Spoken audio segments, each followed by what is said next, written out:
Hello friend, आगे हूं मैं और एक नई वीडियो के साथ। आज हम सीखेंगे सरलतम रूप का प्रगुण। मतलब प्रगुण का मतलब क्या होता है, पहले तो हमें ये देखना है सरलतम रूप का प्रगुण। जैसे 8/12 पहला सवाल है। दूसरा सवाल है हमारा 35/40। तीसरा सवाल है हमारा 10/-14।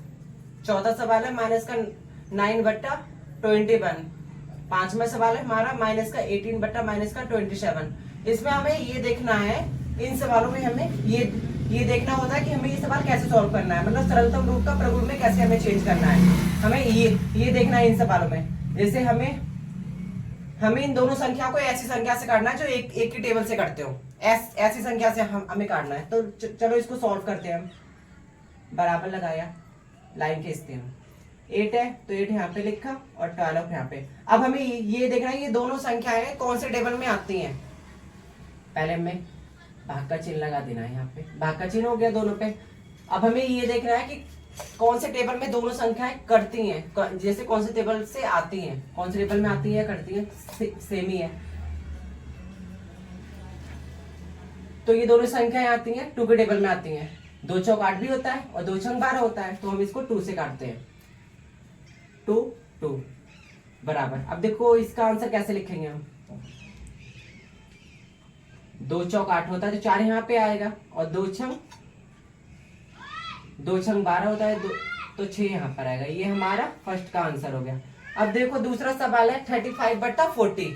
इस जैसे हमने पहला सवाल सॉल्व किया, इसी को हम अब दूसरा सवाल भी हम इसी तरह सॉल्व करेंगे। हम पहले लाइन खींचेंगे 35/40, भाग का चिन्ह लगाएंगे दोनों में।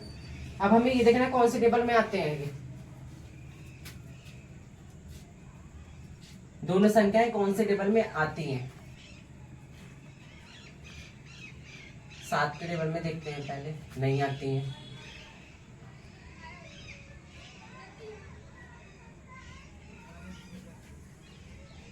पांच के टेबल में दोनों संख्याएं आती हैं। 5 सत्ते 35 भी होते हैं और 5 अट्ठे 40 भी होते हैं 5 के टेबल में। तो 5 के टेबल से हम काटते हैं, फिर बराबर लगाएंगे। तो 5 सत्ते 35 होते हैं, 7 यहाँ पे आएगा और 5 अट्ठे 40 होते हैं तो 8 यहाँ पे आएगा। ये हमारा दूसरा सवाल भी सॉल्व हो गया है।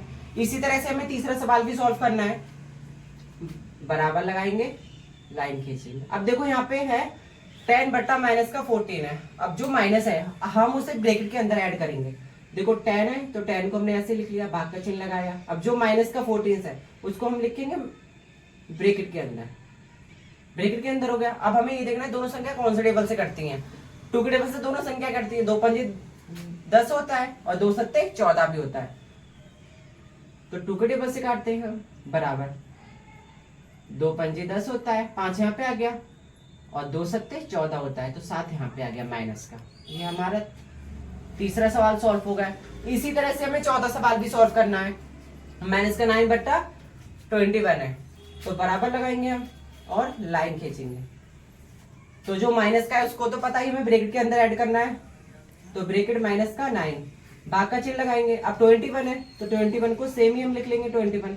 अब हमें ये देखना है दोनों संख्या कौन से टेबल में आती हैं। 3 के टेबल में आती हैं। 3 3 9 भी होता है और 3 सत्ते 21, तो हम 3 के टेबल से काटते हैं इसको 3 के टेबल में। बराबर लगाएंगे तो 3 3 9 माइनस का आएगा। 3 3 9 होता है तो 3 यहाँ पे आ गया और 3 सत्ते 21 होता है तो 7 यहाँ पे आ गया। ये हमारा चौथा सवाल भी सॉल्व हो गया है। इसी तरह से हमें पांचवा सवाल भी सॉल्व करना है। माइनस का 18/-27 बराबर लगाएंगे हम और लाइन खींचेंगे। अब जो माइनस के उसको हम ब्रैकेट के अंदर ही लिखेंगे। माइनस का 18 और माइनस का 27, भाग का चिन्ह लगाएंगे दोनों में। अब हमें ये देखना है कौन से टेबल से करती है दोनों संख्याएं। तो 3 के टेबल में 18 भी आते हैं और 27 भी आते हैं, तो हम 3 के टेबल से इसको भी 3 के टेबल से काटते हैं। तो 3 छक 18 माइनस का और 3 ने 27 माइनस का। माइनस से माइनस काट भी सकते हो, 6/9 बराबर। इसी तरह से हम सरलतम रूप का प्रगुण करते हैं। वीडियो पसंद है लाइक शेयर एंड कमेंट कीजिए, सब्सक्राइब जरूर कीजिए।